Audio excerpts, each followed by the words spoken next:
आज मी खूप अस्वस्थ होते. मी जगात कोणालाच पाहू शकत नव्हते, कारण मला माझ्या भूतकाळातील दुःख आठवत होते आणि आत्ताही मी खूप दुःखी होते. देवाने अनेक लोकांना दुःख भोगण्यासाठीच निर्माण केले असावे असेच मला वाटत होते.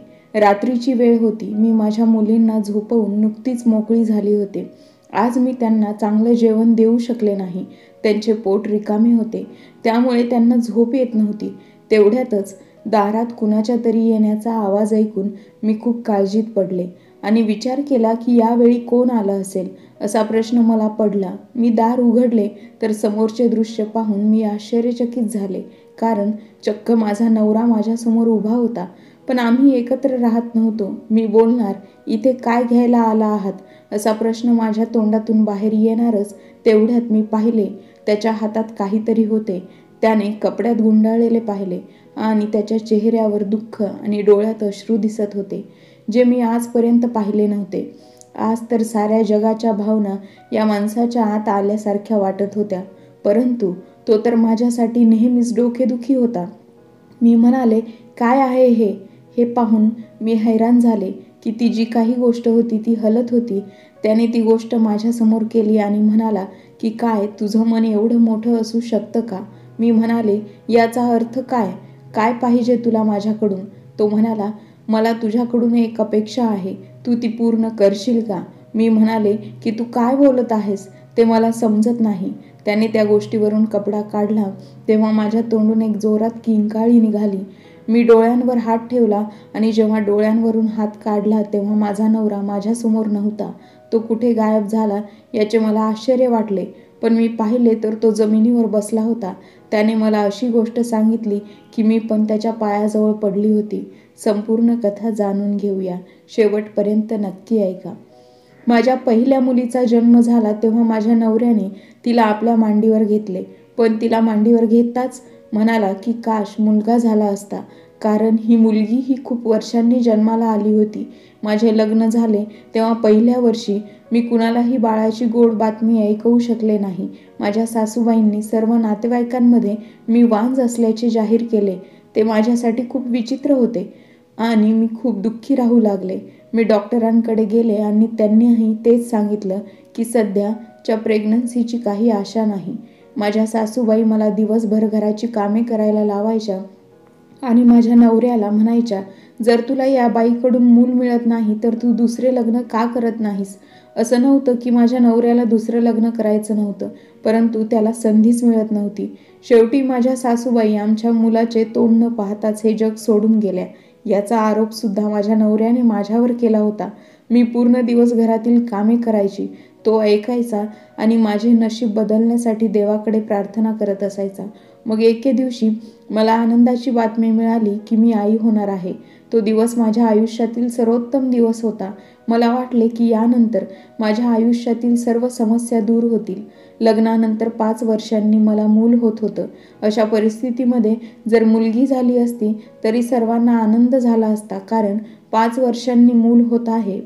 पण मी हे विसरले होते की हे एकच जग असं आहे जिथे सर्व आशा स्त्रियांवर ठेवल्या जातात. पहिली ही की तिने शक्य तितक्या लवकर मुलाला जन्म द्यावा आणि जर तिने मुलाला जन्म दिला तर तिच्या पोटी पहिला मुलगा जन्माला यावा, मुलगी नसावी. मला वाटलं की कदाचित माझ्या मुलीचा स्वीकार होईल, पण जेव्हा तिच्या वडिलांनी तिला आपल्या कुशीत घेतलं आणि म्हणाले की मुलगा असता तर बरे झाले असते, असे म्हणतच दुसऱ्या क्षणी मुलगी माझ्याकडे परत केली. तेव्हा ती मुलगी खूप रडत होती, तरी माझा नवरा खोलीमधून बाहेर गेला होता. त्याला माझी आणि माझ्या मुलीची काळजी नव्हती. आता माझी मुलगी थोडी मोठी झाली होती, म्हणून मी म्हणाले की मुलगी मोठी होत आहे, तिला बाजारात जे काही मिळेल ते खाण्यासाठी आणा. मग तो म्हणाला, घरी जे आहे तेच तिला खायला दे, मी कोणताही अतिरिक्त खर्च उचलणार नाही.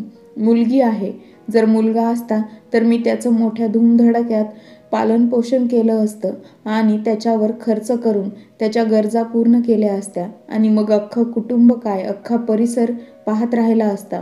पण हिला वाढवून काय उपयोग? गेलं तर आपले खर्च करून एक दिवस दुसऱ्याच्या घरी जायचं आहे. त्याच्या या गोष्टीने माझे मन खूप दुःखी होत होते. मी म्हणाले की मी पण तर कोणाची तरी मुलगी आहे. मी तुमच्या घरी आले आहे, मी तुमचंच घर सांभाळत आहे, तुमच्या मुलांना जन्म देत आहे आणि तुम्ही माझ्या सेवेचे हे फळ देत आहात. त्यावर तो म्हणाला, तू तुझ्या मुलींची काळजी घे. माझ्या बोलण्याचा माझ्या नवऱ्यावर काहीही परिणाम होत नव्हता. तो नेहमी मला टोमणे मारत असायचा आणि तो माझा छळही करायचा. माझी तब्येत ठीक नाही म्हणून अजून 2-3 वर्ष दुसरं मूल होण्याचा विचार करू नये असे मला डॉक्टरांनी सांगितले होते. पण माझी मुलगी 9 महिन्याचीही झाली नव्हती की एके दिवशी अचानक माझी तब्येत बिघडली. माझ्या मुलीचं पोट बिघडलं होतं. मी विचार करू लागले की मी काही चूक केली नाही ना. मग हे सर्व कसे घडले? आजूबाजूच्या महिलांनी मला विचारले की तू पुन्हा आई होणार आहेस का? कारण असे झाल्यावरच मुलाचे पोट बिघडते, कारण तू तिला दूध पाजत आहेस. मी काळजीत पडले आणि म्हणाले की असे झाले तर माझी अवस्था खूप वाईट होईल. दुसऱ्याच दिवशी मी डॉक्टरांकडे गेले आणि त्यांना सांगितले की मी आई होणार आहे. जेव्हा माझ्या नवऱ्याला हे समजले तेव्हा त्याच्या चेहऱ्यावर हलकेसे हसू उमटले आणि तो म्हणाला की ही चांगली गोष्ट आहे. मी म्हणाले की तुला माहीत नाही का की डॉक्टर काय म्हणाले होते? माझी अवस्था सध्या चांगली नाही. त्यावर तो म्हणाला की तू काही वेगळं करत नाहीस. जगातील सर्वच महिला करतात. सगळ्यांच्याच मुलांचे पालनपोषण होत आहे. तसेच तुझ्या मुलांचेही होईल. मी म्हणाले की मी एकटी आहे, माझ्यासोबत कोणी नाही. तर तो म्हणाला की तू माझ्या आईलाही मारले आहेस. तू तिला मारलं नसतंस तर आज ती तुझ्या सोबतीला असती. मी म्हणाले, तुला काय म्हणायचं आहे? मी तुझ्या आईला मारलं आहे. ती स्वतः आजारी पडून हे जग सोडून गेली. माझा नवरा म्हणत होता की तू तिची योग्य काळजी घेतली नाहीस, त्यामुळेच माझी आई हे जग सोडून गेली. माझा नवरा माझ्या सासूबाईंचे एकुलते एक अपत्य होते. माझ्या सासूचे वय 70 वर्ष होते. आता तिचा मृत्यू होणार नव्हता तर मग कधी होणार होता? या घरात मला काहीही इज्जत नव्हती. माझ्या नवऱ्याला माझ्याकडून फक्त मुले हवे होते. त्याशिवाय तो माझ्याकडे डुंकूनही पाहत नव्हता. मी आजारी असली तरी तो माझी काळजी घ्यायचा नाही. तो म्हणायचा की तू एकदम बरी आहेस. बेडवर बसून राहशील, मग बेडवरच राहशील. उठून घरातील कामे कर, मग बघ स्वतः बरी होशील. जेव्हा हवामान बदलेल तेव्हा माझ्याकडे वेळाचे कपडे नव्हते. अगोदर मूल होत नव्हतं, पण आता एक मुलगी होऊन सुद्धा गोष्टी माझ्यासाठी जशाच्या तशा होत्या. पण माझ्या मुलीसाठी मी परेशान होती. तेव्हा माझ्या शेजारी असलेल्या महिलेने तिच्या मुलाचे जुने कपडे दिले, म्हणून मी माझ्या मुलीला ते कपडे घातले. मी तिला कपडे घालत होते आणि सोबतच रडत होते की मला हा दिवस सुद्धा बघायचा होता. आम्ही नक्कीच गरीब होतो, पण आम्ही कधीही कुणाचे टाकून दिलेले कपडे घातले नाही. आणि आज मी माझ्या लाडक्या मुलीला असे कपडे घातले तेव्हा माझे डोळे भरून आले. मी माझ्या नवऱ्याला माझ्या मुलीसाठी काहीतरी करायला सांगितलं तर तो म्हणाला की काही गरज नाही, आता वेळ तर भागत आहे ना. माझा नवरा गरीब नव्हता, तो चांगले पैसे कमवत होता. तो इतका पैसा कमवत होता की तो आमच्या मुलीसाठी नवीन कपडे खरेदी करू शकत होता, पण त्याने तिच्यासाठी कधीही नवीन कपडे आणले नाहीत. त्यामुळे आजूबाजूचे लोकही असेच म्हणाले, ही मुलगी तुमची आहे, मग या मुलीची अवस्था अशी कशी असते? माझ्या नवऱ्याचं स्वतःच्या मुलीवर प्रेम नाही हे सर्वांनाच माहीत होतं. यावेळी मीही देवाकडे प्रार्थना करू लागले की मुलगा होऊ दे. त्याने निदान आपल्या मुलासाठी काही केले तर बरं होईल. पण माझ्या नशिबात काय लिहिले होते कुणास ठाऊक. दुसऱ्यांदाही माझ्या घरी मुलगी जन्माला आली. यावेळी माझ्या चेहऱ्यावरही उदासीनता होती. तेव्हा दवाखान्यात एक डॉक्टर होती. तिने मला विचारले, तू उदास का आहेस? 2 मुली झाल्या आहेत तर तुला मुलगाही होईल. मी म्हणाले, डॉक्टर मॅडम, माझी काय अवस्था आहे तुम्हाला हे माहीत नाही का? त्या म्हणाल्या की तुझी अवस्था तुझ्या चेहऱ्यावरून दिसत आहे. पहिले तर तू पूर्णपणे एकटी आहेस आणि मुलाचे कपडे सुद्धा आणले नाहीस. मी म्हणाले, मग विचार करा माझे भावी आयुष्य कसं असेल. त्या म्हणाल्या, धीर धर, मी तुमच्यापेक्षा वाईट परिस्थितीत महिला पाहिल्या आहेत. सर्व काही ठीक होईल. या जगातील लोक विचार करतात की कुणाच्या घरी किती मुली आहेत, पण आईला हे समजत नाही. तिच्यासाठी ते तिचं फक्त मूल आहे. पण माझ्या नवऱ्याला फक्त मुलगा हवा होता. 2 मुलींना सांभाळणे माझ्यासाठी खूप कठीण झाले होते. माझ्या नवऱ्याने त्याच्या पहिल्या मुलीसाठीही काहीही केलेलं नव्हते. मी आता तिच्या उरलेल्या गोष्टी दुसऱ्या मुलीसाठी वापरत होते. माझ्या वस्तीतील लोक माझी काही मदत करत होते, तर या गोष्टीवरही माझ्या नवऱ्याचा आक्षेप होता. एके दिवशी त्याने माझ्याशी भांडण केले आणि घटस्फोटाची धमकी दिली. आज तर मी पण बोलले. मी म्हणाले की जेव्हा तुला स्वतःला खर्च उचलायचा नाही तर मग मी लोकांकडेच मागणार ना. आणि लोक देत असतील तर त्यातही तुला अडचण आहे, तर मग सांग, मुलीसाठी मी सगळं कुठून आणू? हा माझा पहिला आवाज होता, जो या घरात मी तीव्र केला होता आणि तो आवाजही दाबला गेला होता. माझ्या नवऱ्याने माझा गळा दाबण्यास सुरुवात केली. तो माझ्यावर इतका रागावला होता की त्या दिवशी त्याने मला मारलेच असते, पण त्याने मला सोडले. मी जमिनीवर पडले आणि मला खूप खोकला लागला होता. माझी मुलगी खूप रडत होती, तरीही तिलाही शांत केले नाही. त्या दिवशी मला समजले की माझा नवरा चांगला नवरा नाही आणि चांगला बापही नाही. मग मी त्याच्यासोबत का राहू? मला इथून गेले पाहिजे. पण मी कुठे जाणार? माझे शिक्षणही झाले नव्हते. माझे आई वडील या जगात नव्हते. माझे वडील हयात असताना त्यांनी माझं लग्न लावून दिले, पण त्यानंतर 7 महिन्यांनी त्यांनी हे जग सोडले. मी माझ्या नवऱ्याला सांगितले की तुझ्याशिवाय या संपूर्ण जगात माझे दुसरे जवळचे असे कोणीही नाही, तेव्हा माझी थोडी काळजी घे. पण त्याच्या मनात माझ्याबद्दल काहीच भावना नव्हती. 8 महिने उलटून गेले होते. मी पुन्हा आई होणार होते. मी डॉक्टरांकडे गेल्यावर त्या म्हणाल्या, अगं तुझ्याकडे अजिबात बुद्धी नाही का? आता तू पुन्हा गरोदर आहेस आणि यावेळी जर तुझा मृत्यू झाला तर तुझ्या मृत्यूस आम्ही जबाबदार असू. म्हणूनच मला तुझी ही केस घ्यायची नाही. तू दुसरीकडे जा. मी शांतपणे तिथून उठले. एक बाई म्हणू लागली की स्त्रियांना स्वतःचे छंद असतात, नाहीतर मुलं लहान आहेत आणि तुमच्या प्रकृतीही चांगली नाही हे कळल्यावर मुलाला जन्म का द्यायचा आहे? त्यांना फक्त देवच समजावून सांगू शकतो. मी त्या बाईला काय समजावू की माझी काय अडचण होती? माझ्या श्वासावरही ताबा नव्हता, तर माझ्या आयुष्यावर काय नियंत्रण असणार? मी रडत रडत तिथून बाहेर निघाली आणि दुसऱ्या डॉक्टरांकडे गेली, जिथे मी खोटं बोलले की हे माझं दुसरं मूल आहे. ती डॉक्टर म्हणाली की तुझी प्रकृती फार वाईट आहे, तू मरण पावली तर आम्ही जबाबदार नाही. मी म्हणाले, देव न करो की मी मरू. डॉक्टर म्हणाले, का मरणाची भीती वाटते का? तेव्हा मी म्हणाली, नाही डॉक्टर, मरणाची भीती नाही वाटत, परंतु या गोष्टीने भीती वाटते की जर मी मेली तर माझ्या मुलींना कोण सांभाळेल? माझ्या घरी तर कोणी नाही. जर मी मेले तर त्यांना कोणीही सांभाळणारं नाही. त्यांचा स्वतःचा बापसुद्धा त्यांना सांभाळणार नाही. मग डॉक्टरला समजले की कदाचित मी एक मजबूर स्त्री आहे. म्हणून डॉक्टर म्हणाले की ठीक आहे, तू चिंता करू नको, आमच्याकडून होईल तेवढे आम्ही प्रयत्न करू. सरकारी हॉस्पिटलमध्ये तुझ्यावर उपचार करू, परंतु जी औषधे तुला खायला देऊ ती तू वेळेवर खात जा. घरी मात्र माझ्या नवऱ्याने एकच रट लावली होती की तू माहीत करून घे की पोटात मुलगा आहे की मुलगी. पहिल्या दोन्ही मुलींच्या जन्माच्या वेळेस तर त्याला या गोष्टीची अक्कलसुद्धा नव्हती आणि मीही माहीत करून घेतली नव्हती. पण यावेळेस तर त्याला कोणीतरी सांगितलं होतं की आपल्याला पहिले माहीतच पडतं की मुलगा होणार आहे की मुलगी. 5वा महिना सुरू झाला होता. त्याने मला त्रास द्यायला सुरू केले. खरं तर आपल्याला मुलगा होणार आहे की मुलगी हे आपल्याला अगोदर कोणी सांगत नाही आणि समजतही नाही. पण काही स्त्रियांची अशी समजूत आहे की गरोदर स्त्रीच्या मनाची अवस्था, तिला होणारा त्रास यावरून आपल्याला अंदाज लावता येतो की आपल्याला मुलगा होणार आहे की मुलगी. पण माझ्या एकंदरीत लक्षणावरून असे वाटत होते की यावेळी सुद्धा मला मुलगी होईल. त्यामुळे माझं मन तर पूर्णपणे तुटून गेलं होतं. माझ्या नवऱ्याने जेव्हा मला सारखं सारखं विचारलं तेव्हा मी त्याला सांगितलं की मुलगा होणार आहे. तेव्हा तो खूप खुश झाला होता. पण मी मात्र खोटं बोलले होते. पण मी करू तरी काय शकत होते? आता तो माझ्या खाण्यापिण्याची सुद्धा काळजी घेऊ लागला होता आणि मुलगा होणार यामुळे तो मुलासाठी प्रत्येक गोष्ट नवीन घेऊ लागला होता. मला माहीत होतं ज्या दिवशी माझं हे खोटं समोर येईल त्या दिवशी माझं काही खरं नाही. परंतु सध्या तरी मला हेच सर्व ठीक वाटत होतं. कमीत कमी तो माझी काळजी तर घेत होता. मी माझ्या शेजारणीला ही गोष्ट सांगितली तेव्हा ती मला म्हणाली की तू हे खूप चुकीचं करत आहेस. तुला माहीत असून सुद्धा आगीसोबत खेळत आहेस तू. असं नाही केलं पाहिजेस. जेव्हा तुझ्या नवऱ्याला कळेल तेव्हा तो तुझ्यासोबत खूप वाईट वागेल. मग तू त्यावेळेस तक्रार करू नकोस. मी म्हणाले की माझ्याकडे दुसरा कोणताही पर्याय नव्हता. त्यानंतर मी माझ्या 3ऱ्या मुलीला जन्म दिला. जेव्हा माझ्या नवऱ्याला कळालं की मुलगी झाली आहे तेव्हा तो म्हणाला की हे माझं बाळ नाही आहे. माझ्या मुलाला तुम्ही लोकांनी गायब केलं आहे.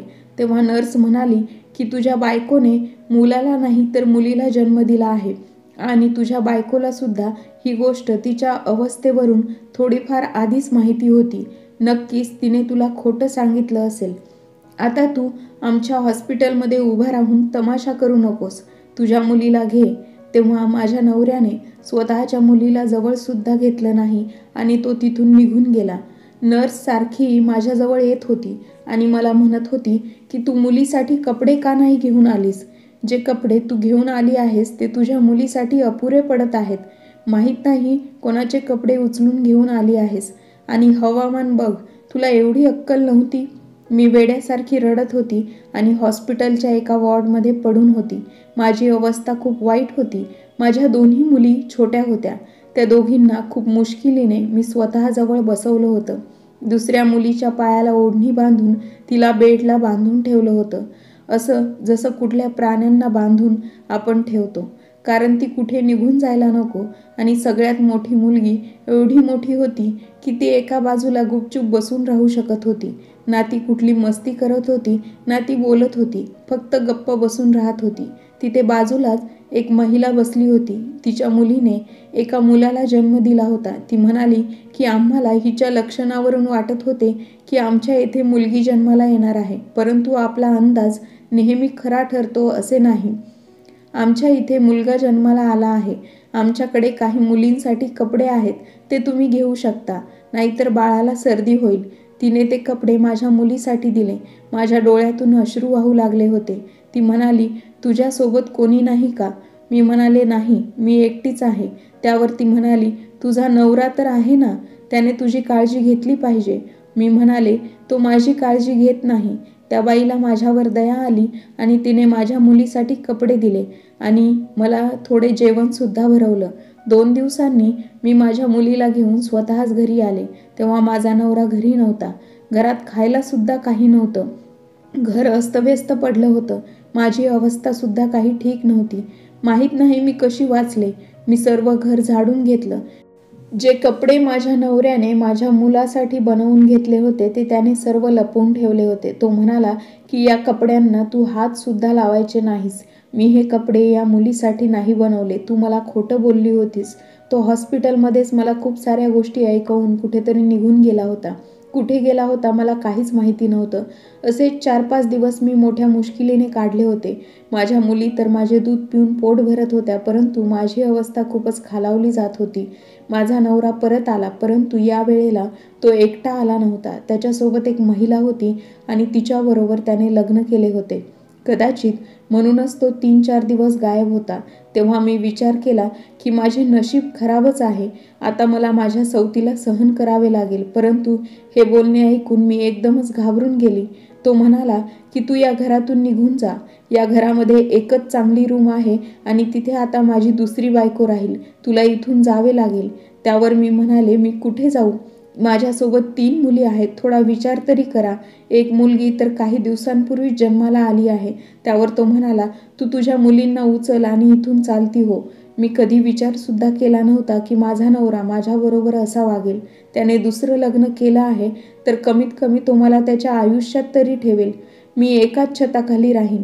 माझ्या मुलींना स्वतः शिकवेन आणि काही काम करेन. परंतु माझ्या नवऱ्याने माझ्या डोक्यावरचे छतच हिसकावून घेतले आणि संध्याकाळच्या वेळेला त्याने मला माझ्या मुलींसहित घराबाहेर काढले. तो माझ्यावर ओरडत होता, मी तुला सकाळीच घराबाहेर जायला सांगितले होते, परंतु अजूनपर्यंत तू इथेच बसून का राहिलीस?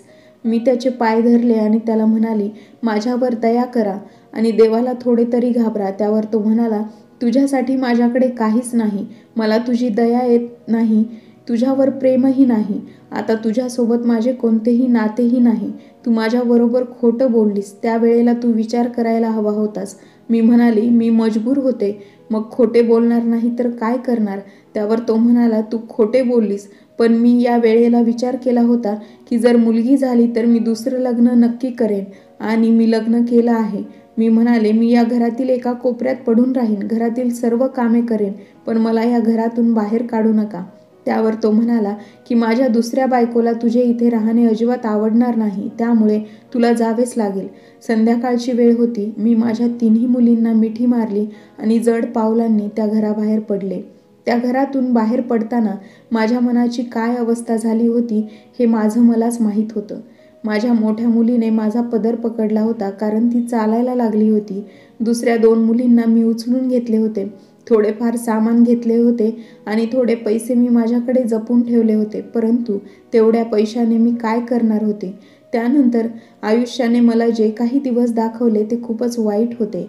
एक दिवस मला बातमी मिळाली की माझी सवत प्रेग्नेंट आहे आणि ती आई होणार आहे. खरं तर त्यांच्या लग्नाला आता फक्त 1च वर्ष झाले होते. मी म्हणाले, कदाचित तिचे नशीब चांगले आहे, ती लग्नानंतर पहिल्याच वर्षामध्ये आई होणार आहे. ज्यांचे नशीब चांगले असते त्यांचे नशीब सुरुवातीपासूनच आपले रंग दाखवायला चालू करते. पण माझ्यासारखे कमनशिबी एक दिवससुद्धा चांगला पाहत नाहीत, जसे मी एक दिवससुद्धा चांगला पाहिला नव्हता. माझ्या मुलींना नीट जेवण मिळत नव्हते. त्या कमजोर होत चालल्या होत्या. त्या आपल्या वयानुसार खूपच कमी वयाच्या वाटत होत्या. त्यांच्याकडे पाहून असे वाटत असायचे की त्या खूप कमी वयाच्या आहेत, पण प्रत्यक्षात मात्र त्यांचे वय जास्त होते. त्यांच्याकडे पाहून असे वाटत होते की त्या काही महिन्यांच्या असतील. त्यांची काळजी घेणे माझ्यासाठी खूप मुश्किल झाले होते. मी कधी विचारसुद्धा केला नव्हता की मी भीक मागेन, पण मागच्या 2 आठवड्यापासून मी भीक मागू लागले होते आणि त्यानंतर मला राहण्यासाठी एक जागा मिळाली होती. त्यासाठी मला माझ्या कानातील सोन्याचे झुमके द्यावे लागले होते, जी माझ्या बाबांची शेवटची आठवण होती आणि मी ती सांभाळून ठेवली होती. आता ते सुद्धा माझ्यापासून दूर गेले होते. अशा वेळेला मला फक्त माझ्या आईबाबांची आठवण येत होती, कारण मला माहीत होते जर ते आत्ता असते तर त्यांनी माझ्यासोबत एक क्षणसुद्धा असे होऊ दिले नसते. त्यांनी माझीसुद्धा काळजी घेतली असती आणि माझ्या मुलींची सुद्धा. मला हृदयाजवळ कवटाळून माझी देखभाल करण्यासाठी ते जरी असते तरी त्यांच्या खांद्यावर मी डोके ठेवून रडू शकली असते, पण ते आता शक्य नव्हते. अशातच अजून एक बातमी मला मिळाली की माझ्या सवतीला मुलगा होणार आहे. तिला बाळ व्हायला अजून 2 महिने बाकी आहेत. तुझा नवरा तिचे खूप लाड नखरे पुरवत आहेत. घरात रोज नवीन नवीन पदार्थ बनवत आहेत. फळेसुद्धा आणली जातात. तिची तर 5ही बोटे तुपामध्ये आहेत. ही बातमी आमच्याच वस्तीतील एका महिलेने मला सांगितली होती. ती जे काही बोलत होती ते मी अगदी शांतपणे ऐकत होती. शेवटी मी म्हणाली, मी काय करू शकते? तिचे स्वतःचे नशीब आहे आणि मी कमनशिबी आहे. ही माझी काय चूक आहे? परंतु यामध्ये माझ्या मुलींची काय चूक आहे? त्यांच्यासोबत खूपच चुकीचं होत आहे. मला राहण्यासाठी आता एक छोटीशी खोली मिळाली होती. तिच्याच एका कोपऱ्यात थोडीशी जागा होती. मी जागा बाथरूमसाठी वापरत होते, कारण तिथून पाणी बाहेर निघून जात होते आणि त्याच्या बाजूला मी एक छोटासा टेबल ठेवून तिथे एक छोटेसे किचन बनवले होते. माझ्या किचनमध्ये फक्त एकच चूल होती. तिच्यावर मी चपाती करायची, मग त्यानंतर तिच्यावरच भाजी बनवायची. वस्तीतील लोकांकडून त्यांना नको असलेल्या वस्तू मी घेऊन यायची आणि त्यांचा वापर करत होते. कोणी चटई दिली तर कोणी जुने कपडे दिले तर काहींनी भांडी दिली. या सर्व गोष्टी एकत्र करून मी माझा संसार थाटला होता. माझ्या मुली नेहमी बाहेर जाण्यासाठी हट्ट करत असायच्या. त्या म्हणत असायच्या की आम्हाला खेळायचं आहे, परंतु मी त्यांना कधीच बाहेर जाऊ देत नव्हती, कारण मला भीती वाटायची की त्या कुठे हरवू नयेत. मी त्यांच्यावर खूप प्रेम करत होते. मी एका महिलेच्या घरी काम करत होते, परंतु ती महिला खूप गोष्टी मला ऐकवत असायची. तिचे असे म्हणणे होते की तुला आम्ही कामावर ठेवून आम्हालाच त्रास सहन करावा लागतो. तू तुझ्याबरोबर 3-3 मुलींना घेऊन येतेस. त्यांच्या गोंधळांनी आमचं डोकं दुखतं. मी त्या महिलेला विनंती करत होते की मला कामावरून काढू नका. मी माझ्या मुलींना शांत करण्यासाठी त्यांच्यावर हात उगारत असायचे. तेव्हा त्या खूपच रडत असायच्या, परंतु मी जेव्हा त्यांना मारायचे तेव्हा मला असे वाटायचे की तो मार माझ्याच हृदयाला लागत आहे. पण मी काय करणार होते? माझा सर्व राग मी माझ्या मुलींवरच काढत होते. इच्छा नसताना सुद्धा त्यांच्यावर मी हात उचलत होते, परंतु आतूनच माझ्याच मनाला दुःख होऊन अश्रू बाहेर पडायचे. अशाच प्रकारे दिवस निघून जात होते. मला ही गोष्ट माहीत होती की माझ्या सवतीच्या घरी मुलगा जन्माला येणार आहे, पण आता मी विचार करू लागली होती की आत्तापर्यंत त्या मुलाने जन्मसुद्धा घेतला असेल. त्या दिवशी माझ्या मोठ्या मुलीला खूपच ताप आला होता. ती तापाने फणफणली होती. रात्रीची वेळ होती. पाऊस चालू होण्याचा अंदाज होता. समजत नव्हते मी काय करू. तिला एवढा ताप होता की तिच्यावर हात ठेवला तर असे वाटायचे की हात भाजेल. तिच्या डोक्यावर तर हातच ठेवला जाऊ शकत नव्हता, एवढे तिचे डोके गरम झाले होते. मला तिच्या डोक्यावर मिठाच्या पानाच्या घड्या ठेवायच्या होत्या, पण घरात शिल्लक मीठसुद्धा नव्हते. आता मला समजले होते की लोक आपल्याच मुलांना मारून मग स्वतःचे जीवन का संपवून घेतात. कदाचित ते सुद्धा अशाच अवस्थेत मजबूर होऊन या गोष्टी करत असतील, परंतु माझ्या पोटातून जन्माला आलेला हा माझ्याच रक्तामांसाने बनवलेला जीव, ज्याला मी माझ्या पोटात 9 महिने वाढवले, त्याच माझ्या मुलीला मी माझ्या हाताने कशी मारू शकत होते? नाही, मी एवढे जुलूम करू शकत नव्हती. तेवढ्यात दरवाजावर कुणीतरी टकटक करू लागलं. कोणाच्या तरी येण्याची चाहूल लागली. मी उठून दरवाजा उघडला आणि समोर जेव्हा पाहिले तेव्हा मी खूपच हैराण झाली, कारण माझ्यासमोर दरवाजात दुसरा कोणी नसून माझा नवरा होता. त्याने त्याच्या हातात एका बाळाला उचलले होते. त्या बाळाच्या चेहऱ्यावर कपडा होता. तेव्हा मी त्याला म्हणाले की तुम्ही इथे काय घ्यायला आला आहात? त्यावर तो म्हणाला, मला माफ कर, मी तुझ्यासोबत खूपच चुकीचा वागलो आहे. त्याची शिक्षा मला मिळाली आहे. हे बघ, माझी शिक्षा माझ्या हातामध्ये आहे. मी म्हणाली, याचा काय अर्थ? मला काही समजले नाही. तो म्हणाला, माझ्या इथे मुलाने जन्म घेतला होता. त्याचे हे बोलणे ऐकून माझ्या मनामध्ये खूपच राग निर्माण झाला. तरीही मी त्याचे अभिनंदन केले. त्यावर तो म्हणाला की तू माझ्या मुलाचे तोंड पाहणार नाहीस का? मी म्हणाले की मी तोंड पाहून काय करू? मुलगा आहे म्हणजे नशीबवानच असेल. मुली भले कितीही गोंडस नाजूक असल्या तरी त्या कमनशिबीच असतात ना. त्यावर तो म्हणाला, असे नाही, एकदा या बाळाला बघ, कारण त्याच्या आईने सुद्धा त्याला दूर केले आहे. ती म्हणत आहे की या बाळाला कुठेतरी फेकून या.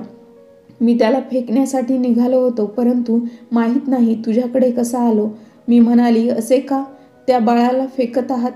हे तर तुम्हा दोघांचे बाळ आहे ना, मग त्याचा जन्म झाल्यानंतर असे का करत आहात? परंतु तेव्हा मी हैराण झाली. जेव्हा त्याने त्या बाळाच्या तोंडावरचा कपडा बाजूला केला, तेव्हा तर माझ्या पायाखालची जमीनच निघून गेली. मी एकदम जोरात किंचाळली, कारण ते बाळ खूपच विचित्र प्रकारचे होते. त्याचे डोळे बाहेर आले होते आणि डोके एवढे मोठे होते की ते पाहूनच भीती वाटत होती. कदाचित त्या मुलाला कोणता तरी आजार होता, परंतु तो जिवंत होता. माझा नवरा त्याला घेऊन जमिनीवर बसला. माझ्या पायावर डोकं ठेवून रडत म्हणू लागला की मी तुझ्यासोबत खूप चुकीचं केलं आहे. मला मुलाची अपेक्षा होती. मला मुलगा तर मिळाला आहे, परंतु आता मला समजत नाही की मी त्याला आता जवळ ठेवावं की कुठे फेकून द्यावे. तेव्हा मी लगेचच त्या बाळाला माझ्याजवळ घेऊन छातीजवळ घेतलं आणि म्हणाली, खबरदार याला फेकलात तर तुम्ही. या बाळाला मला द्या, मी त्याचे पालन पोषण करेन. तेवढ्यातच माझ्या नवऱ्याने मागे पाहिलं तर माझ्या मोठ्या मुलीला ताप आल्यामुळे ती विवळत होती. तेव्हा तो पुढे आला आणि म्हणाला, काय झालं आहे हिला? मी म्हणाले, तिला ताप भरला आहे. तो म्हणाला, मग तू हिला इथे घेऊन का बसली आहेस? मी म्हणाले, मग काय करू? माझ्याकडे एक पैसा सुद्धा नाही. तो म्हणाला, चल माझ्याबरोबर.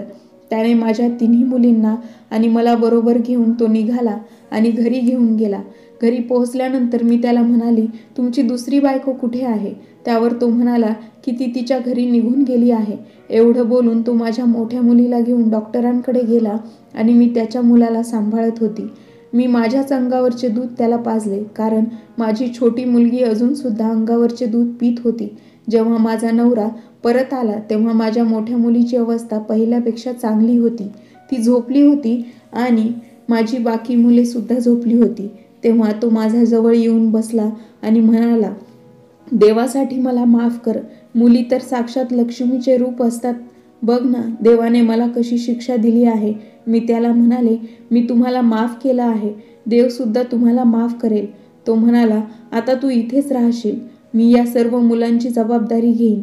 आपण दोघे मिळून काम करूया. तेव्हा मी म्हणाले, तुमची दुसरी बायको? त्यावर तो म्हणाला, तिला माझ्यापासून घटस्फोट हवा आहे. तिने या सर्व प्रकाराला सर्वस्वी मला जबाबदार धरले आहे. तिला असे वाटते की हे सर्व माझ्यामुळे झाले आहे. पण मी सुद्धा आता तिच्यासोबत राहू इच्छित नाही. मी स्वतःच तिला घटस्फोट देत आहे आणि माझ्या नवऱ्याने तसेच केले. आता माझ्या नवऱ्याने त्याच्या दुसऱ्या बायकोला घटस्फोट देऊन तो माझ्यासोबत राहत आहे. आता तो पहिल्यापेक्षा खूपच बदलला आहे. तो माझ्या मुलींवर सुद्धा खूप प्रेम करू लागला आहे. त्यांच्या मुलाचा सांभाळ मीच करत आहे. आम्ही त्या मुलाला डॉक्टरांकडे दाखवले तेव्हा डॉक्टरांनी चेकअप करून सांगितले की त्याला एक आजार आहे.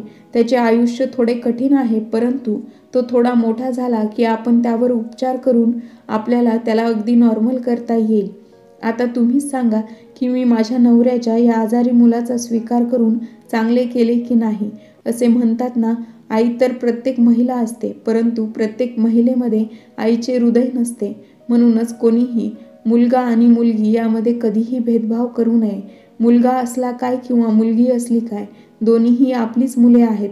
जसे मूल मोठे होऊन आपल्या आईबाबांचे नाव मोठे करतात, त्याचप्रमाणे मुलीसुद्धा मोठ्या होऊन आईबाबांचे नाव मोठे करतात. आणि अजून एक गोष्ट सांगायची म्हणजे मुलांपेक्षा मुलीच आपल्या आईवडिलांवर जास्त प्रेम करतात. म्हणून कोणीही मुलगा आणि मुलगी असा भेदभाव न करता त्यांच्यावर योग्य संस्कार करून त्यांचे पालनपोषण केले तर दोघेही पुढे जाऊन म्हातारपणी आपल्या आईबाबांची काठी बनतात. हे आपण लक्षात ठेवायला हवे. तुम्हाला जर गोष्ट आवडली असेल तर लाईक आणि शेअर करायला विसरू नका आणि गोष्ट कशी वाटली हे कमेंट बॉक्समध्ये नक्की कळवा. भेटूया नवीन एका कथेसह नवीन एका व्हिडिओमध्ये.